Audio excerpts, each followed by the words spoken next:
Welcome to Civil Services Achievers Point. We are discussing the Assam Tribune of 29th August 2020. At Civil Services Achievers Point, we have various courses. You can call at the number given below to avail the courses. You can also follow us on our social media platforms. This Assam Tribune analysis is based on the new pattern of APSC. However, this is also applicable for the state level various government examinations. So students, it will be highly beneficial class. These are the important newspaper articles we are discussing today and the important editorials of the newspaper. So students, let us begin. The first topic we are discussing is the Supreme Court upholds the UGC guidelines for the final year examinations. This topic we are studying under the General Studies 2 paper, Governance and Social Justice. The Supreme Court said that states and universities cannot promote students without holding final year exams by September 30. So it is to the response to a petition which the Supreme Court has said that states and universities cannot promote students without without holding final year exams by September 30. So actually by this judgment, Supreme Court has upheld the UGC decision to hold final year exams.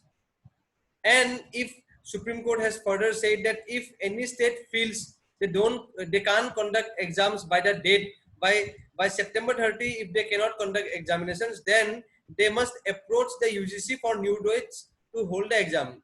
So the directive by Supreme Court is clear here that firstly it has said that the states and the universities cannot promote the students or award degrees without holding the examination, final year examination. And also if any state or university is unable to conduct the exam by September 30, then they must approach the UGC for fresh dates to hold the examination. The judges bench also said that states are required to hold final year exams as per UGC guidelines for any exemption they have to seek permission from UGC. So without UGC's approval there will be no exception. States can postpone final year exams. States can postpone final year exams under the Disaster Management Act. So exams can only be postponed but not cancelled. They can be postponed but not cancelled. They cannot be cancelled, and fresh dates have to be fixed in consultation with UGC. The UGC had earlier said that July 6 guidelines are based on recommendations of experts and have been made after due deliberation, and it is wrong to claim that it will not be possible to conduct the final examinations in terms of the guidelines. So UGC has further said that the decision to conduct exams have been taken based on the recommendations of expert committee and after due deliberations and discussions, and it is wrong to claim that it will not be possible to conduct the final examinations in terms of the guidelines. Now coming to the next topic, China threatens military mission north of Taiwan. So basically China threatens China. How? Because the China we know is its actual name is PRC or People's Republic of China, and the Taiwan we know its official name is Republic of China, RC. So this may be a prelims based question. Students, please make a note of it. We will cover the one China policy, one China policy in our international relations classes. So as per the one China policy, any country which has diplomatic relations with China uh, should not accept the validity of the Republic of China, that is Taiwan. So that is as per the One China policy. So this is a very important question and it has been in news for some time now. So students are encouraged to know about the One China policy. So China, that is the People's Republic of China, China threatened to conduct a military mission anytime from now till September 4 in the north of Taiwan Strait, provoking Taipei to warn Beijing against any attempt to annex the democratic island nation. So China has threatened to conduct a military action from now till September 4 in the north of the Taiwan Strait, provoking Taipei that against any attempt to annex there will be attempt to annex the democratic island nation. The democratic island nation is the Taiwan and Taipei is the capital of Taiwan. So this is very important. The People's Republic of China or China's capital is Beijing and Taiwan's capital is Taipei. So these are prelims based questions. Please students make a note of it because it is frequently in news. APSC may check these things in the preliminary examinations. Global Times, the official newspaper of the Chinese government, said that China's Maritime Safety Administration had announced that it was going to conduct a military mission from Friday to September 4 in the Bohai Strait and North Yellow Sea. So we will see which part is called the Bohai Strait, because these map based and location based questions are frequently asked in UPSC, and as APSC is following UPSC pattern, so a question may be expected in APSC as well. So in this map we can see this is the mainland China or PRC. So this is the PRC and this is the Beijing, and this is the Taiwan or the RC, Republic of China, and this is the capital Taipei. And so map showing China and Taiwan, and where is Bohai Strait and Yellow Strait? So Bohai Strait, if you can see, this is the Bohai Sea and this is the Bohai Strait. It is very near to the Korean Peninsula. So this is the Korean Peninsula. This is the Korean Peninsula here. So the Bohai Strait is very close to the Yellow Sea and the Peninsula of Korea or Korean Peninsula. So from this position, they may have a People's Republic of China or China may have an offensive from this region to Taipei or from this region to Taipei. The Global Times claimed that China had expelled and destroyed the US pipeline U-2, which flew in the Chinese designated no-fly zone on Tuesday when China was conducting a live fire naval drill in the Bohai Sea of its north coast. So as we have covered in last current affairs class, that China has claimed that it has destroyed the US spy plane which flew over the Chinese designated no-fly zone during the Chinese live fire naval drill. Taking strong offense to the Chinese threats, the Taiwan's president said on Friday vowed to defend the island with a solid air defense, while unveiling the island's US-backed maintenance center for a fleet of upgraded F-16 fighters. So this one China Sea is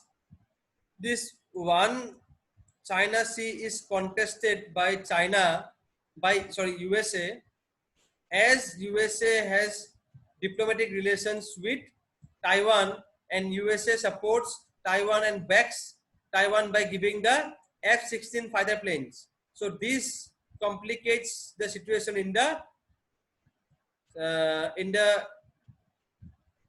Yellow Sea and in the Chinese waters between the People's Republic of China and the Republic of China.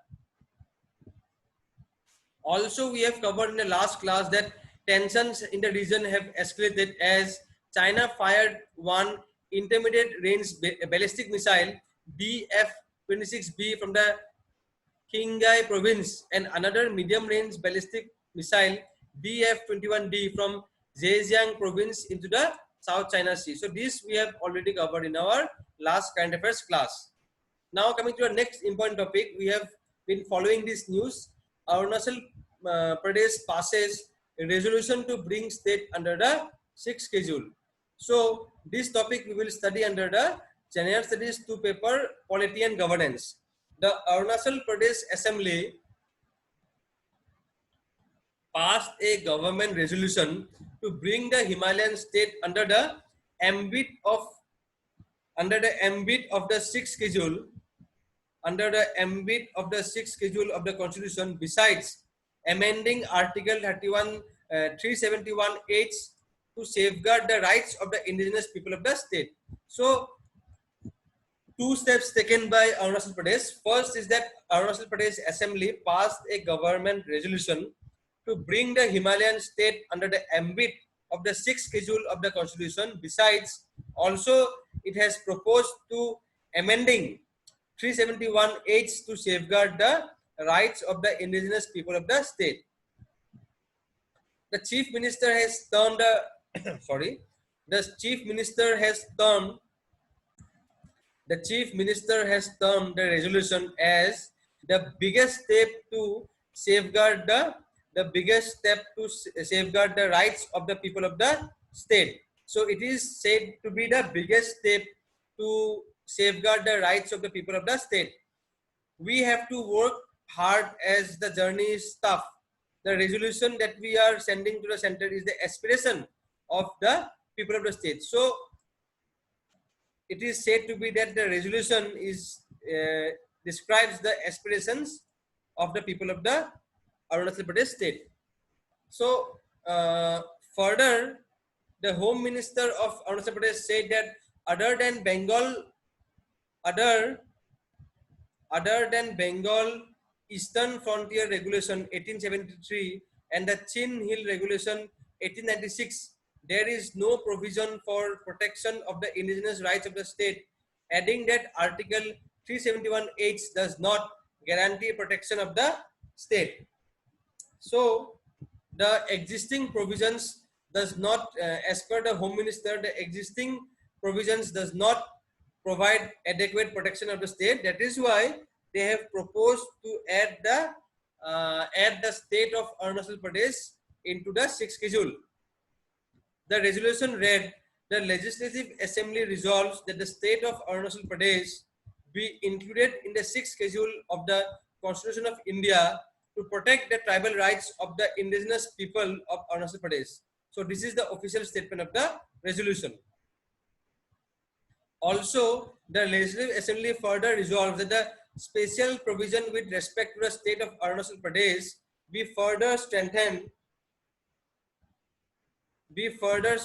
by amending Article 371H by inserting provisions for protection of religious or social practices of the tribes of Arunachal Pradesh. So, along with amending 371H, proposing to include the Arunachal Pradesh state into 6th schedule, the Assembly also proposes to amend the Article 371H by inserting provisions for protection of religious or social practices of the tribes of Arunachal Pradesh, customary law and procedure of the tribes of Arunachal Pradesh, administration of civil and criminal justice involving decisions according to customary law of the tribes of Arunachal Pradesh, and ownership and transfer of land and its resources. So this is the official statement of the Arunachal Pradesh Legislative Assembly. So students, please make a note of this point because a question may be asked regarding this. Now the next topic we are covering is the India's business climate improving. India's business climate is improving as per Niti Aayog.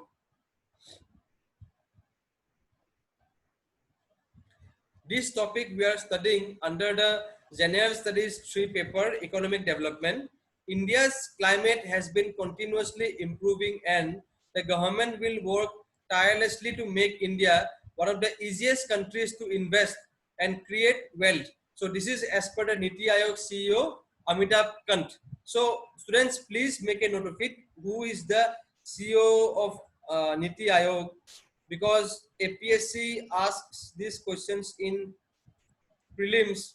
So in APSC prelims, these type of questions are expected. Who is the chairman of SBI, governor of RBI, CEO of Niti Aayog, so and so forth. So along with these bodies or these commissions, along with these, if any other uh, regulatory body, constitutional body, commissions are in news, then those are also very important from exam point of view. Further, Niti Aayog CEO also emphasized that the Prime Minister Narendra Modi's vision of ease of living for the citizens of India will be the government's focus. Now, his comments came a day after the World Bank announced that the decision to pause publication of its global doing business report due to irregularities in reporting of data based on which countries were ranked with regard to their business climate. So, the CEO of Niti Aayog made this comment a day after the World Bank announced the decision to pause the publication of the global doing business report due to irregularities in reporting of data based on countries based on which countries were ranked with regard to their business climate. India's business climate has been continuously improving, not for the World Bank's index, that is ease of doing business, but to make India simple, easy and simple. And the government will continue. Further, he said that government will continue to work tirelessly to ensure efficient and effective norms for MSMEs, businesses, startups, and entrepreneurs, and make India one of the easiest countries to invest and create wealth. This is very important. Investment and create wealth, because our last, as students will know, our last economic survey 2019-20, there our finance minister has specifically focused on creating wealth, because since independence the government's official policy has been only poverty alleviation. However, from now on there has been a paradigm shift, and along with poverty alleviation, the government's focus is also on wealth creation. India jumped 14 places to the 63rd position in the World Bank's latest ease of doing business ranking.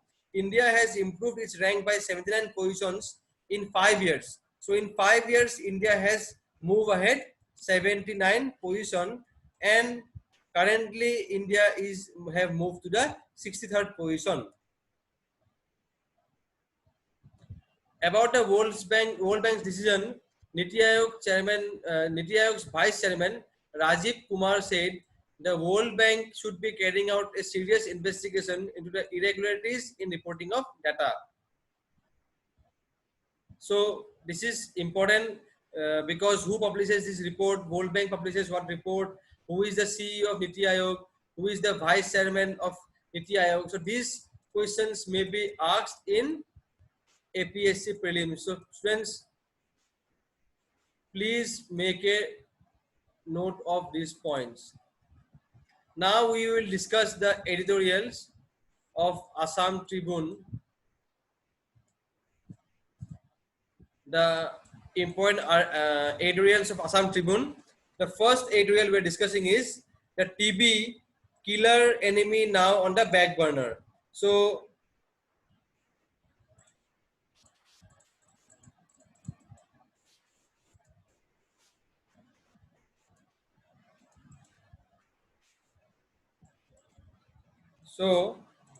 this topic we will study under the General Studies 2 paper, Governance and Social Justice. So as we know that the world is going through a COVID-19 pandemic, however, people are getting more concerned about the threat of COVID-19 than the diseases they are already burdened with. So already India was already burdened with certain other diseases, and now the health staff, the infrastructure, the whole machinery is more concerned with the COVID-19 threat. The regular treatment has become irregular, follow-up is neglected, and other health measures are pushed aside.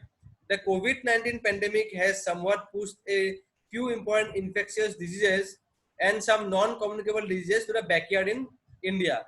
As we have already discussed in our earlier editorials, that non-communicable diseases like cancer, various heart-related diseases, or various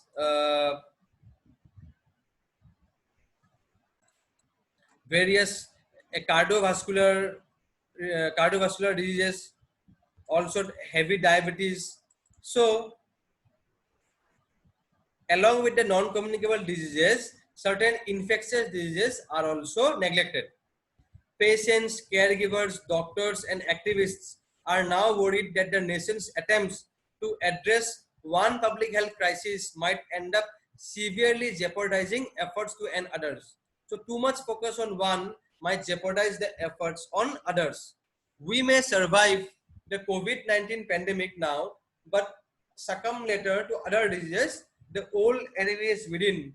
It is a matter of concern that while fighting against COVID-19, we seem to have forgotten our very old enemy, tuberculosis. So India facing tuberculosis since independence, and India has taken many steps to ensure to its reduction.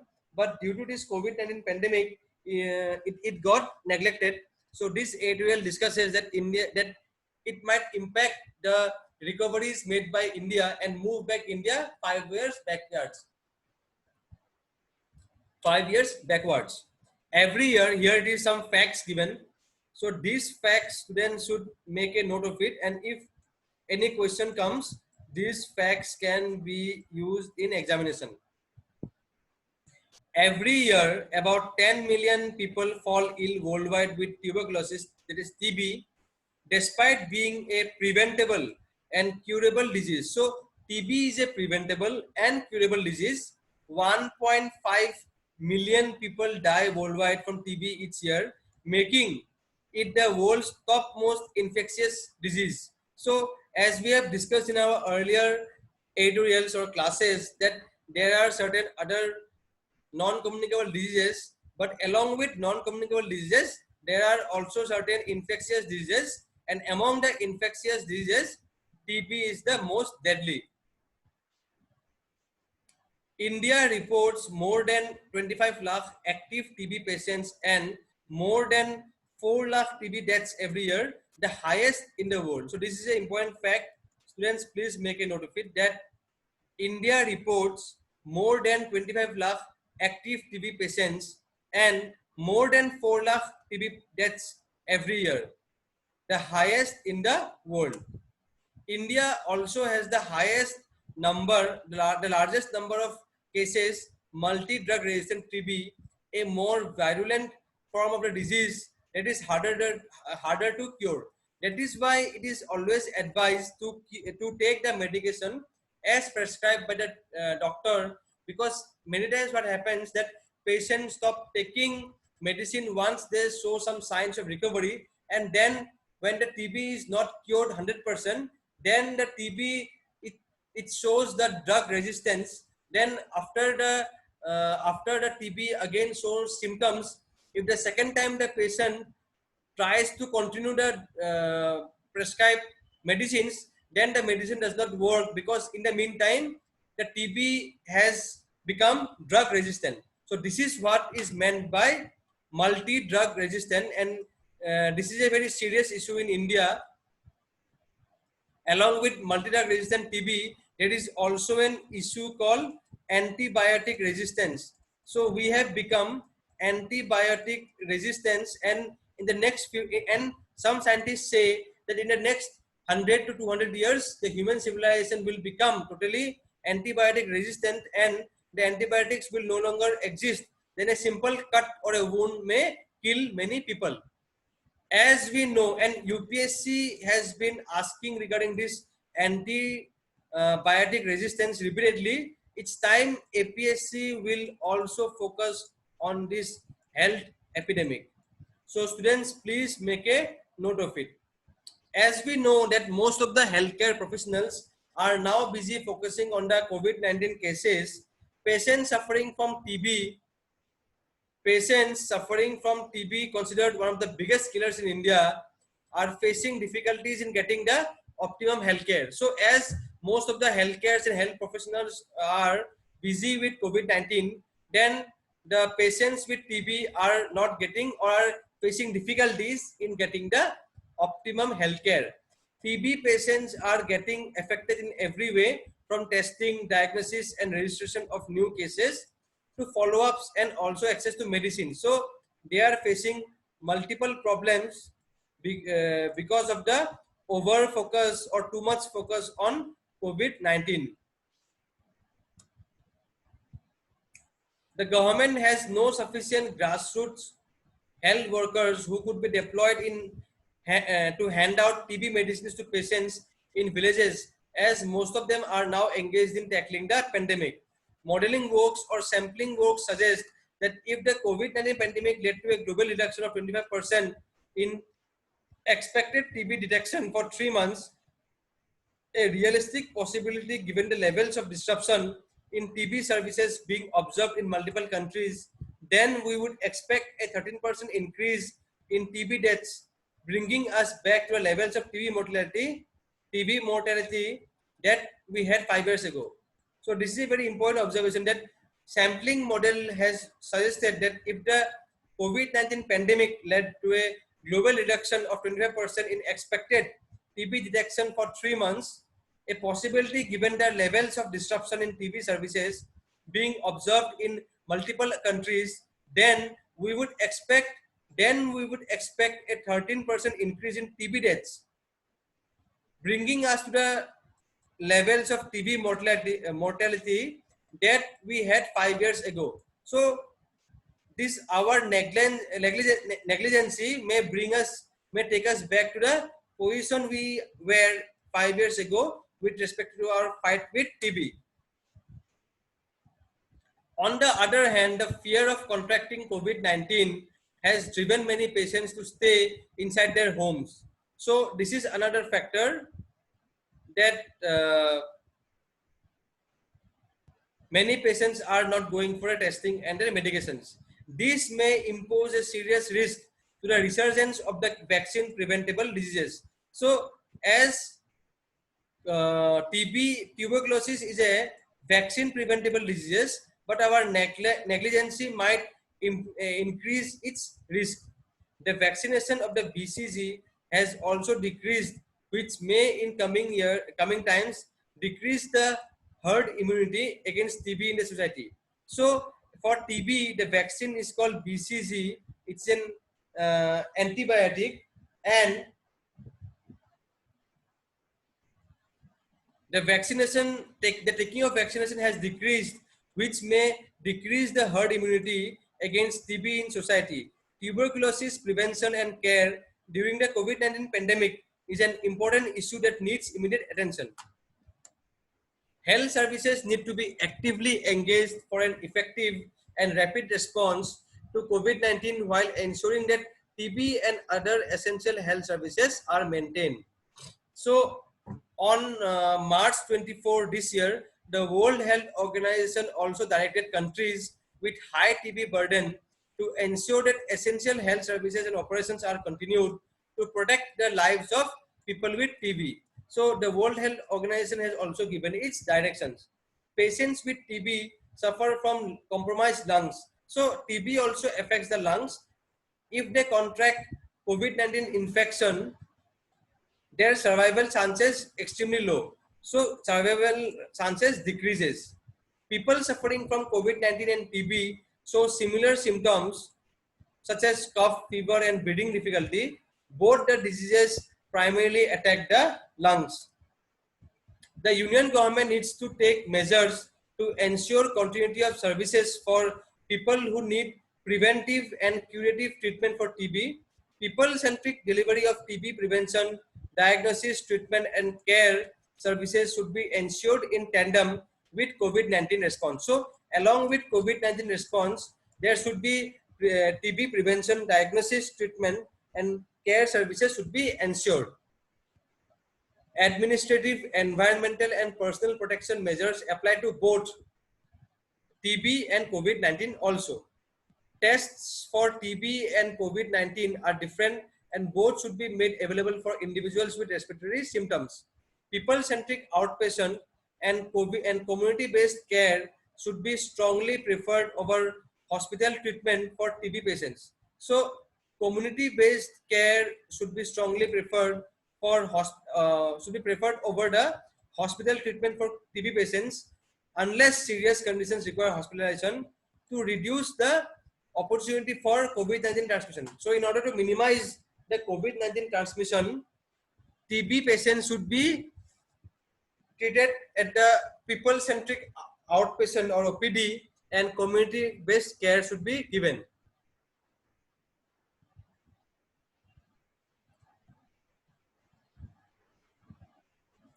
Anti-TB treatment in line with the latest WHO guidelines must be provided for all TB patients, including those in quarantine and those with confirmed COVID-19 disease. Adequate stocks of TB medicine should be provided to all patients to reduce trips of collect medicines. So here certain steps are given right from here what the government needs to do, what the steps need to be taken. So students, please make a note of these points because these can be used in mains answer writing exams. So in our answering program, we will show how to add these points in our answers.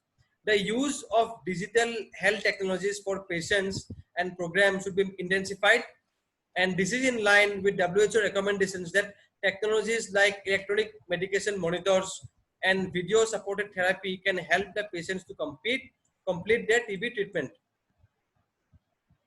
Also, communication with the healthcare services should be maintained so that people with TB, especially those most vulnerable, get essential services. So it should be ensured that TB patients get the most essential services. This includes management of adverse lung reactions and comorbidities, nutritional and mental health support, and restocking of the supplies of medicine. So along with this,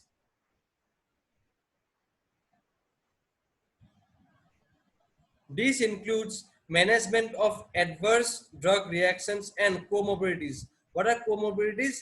Comorbidities means a patient having multiple diseases at the same time. Then nutritional and mental health support and restocking of the supplies of medicine. So these steps can be mentioned in our mains answer writing. Students, please make a note of it. The next tutorial is APSPA extension. As we have covered in our last current affairs classes that APSPA has been extended. So this topic we will study under the General Studies 3 paper topic security. The Armed Forces Special Powers Act, the draconian piece of legislation, has been extended for another 6 months in Assam. So as we have already discussed that the Armed Forces Special Powers Act has been imposed in Assam since November 1990, and the author discusses in this editorial that the recurring imposition of the APSPA sends out a negative message about the state Assam to the rest of the country and the world, because if regularly APSPA is imposed and extended, then it sends a negative message about Assam, about the law and order, and about the situation here in Assam to the rest of the country and the world, and it impacts our tourism sector, our industry prospects also, and it contradicts the center's decision assertion about transforming the Northeast into the country's engine of growth, as also its claims of resolving the vexed issue of militancy in the region, because if militancy is decreasing, then the APSPA can be amended or removed altogether. As for the growing clamor for having the act repealed or suitably amended, there are certain justifications, not the least being the high incidence of extrajudicial killings by security forces under the APSPA provisions. Along with that, the APSPA also does not allow application of general laws concerning detention of women, and a familiar consequence has been a large-scale violation of women's rights. So there has been history of women's rights violation in Northeast due to the under the APSPA, so many recommendations have come to suitably amend the Armed Forces Special Powers Act. The Justice Verma Committee. So this is a very important recommendation. Students, please make note of it. And if any question comes under APSPA, please mention this committee in the answers. The Justice Verma Committee was particularly critical about the APSPA and on this count, and had on a scathing indictment on the Dacron Act recommended its immediate review. So Justice Verma Committee has recommended its immediate review. It was of the view that the armed forces, including paramilitary forces, should be brought under the common law when operating in conflict zones. Also, it has been shown that the experience of the imposition of APSPA in states like, especially in states like Manipur, has shown that its effect to be counterproductive, as the abuses perpetrated under it effectively alienates. There is a alienation of the people from the government and make them more sympathetic towards the militancy. So, yate eta challenge ahi pore je people become alienate from the government system and they became more aligned or sympathetic towards the militancy.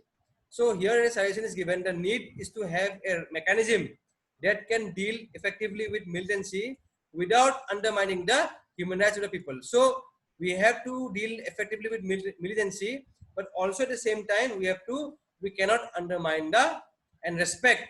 We have to respect the human rights of the people.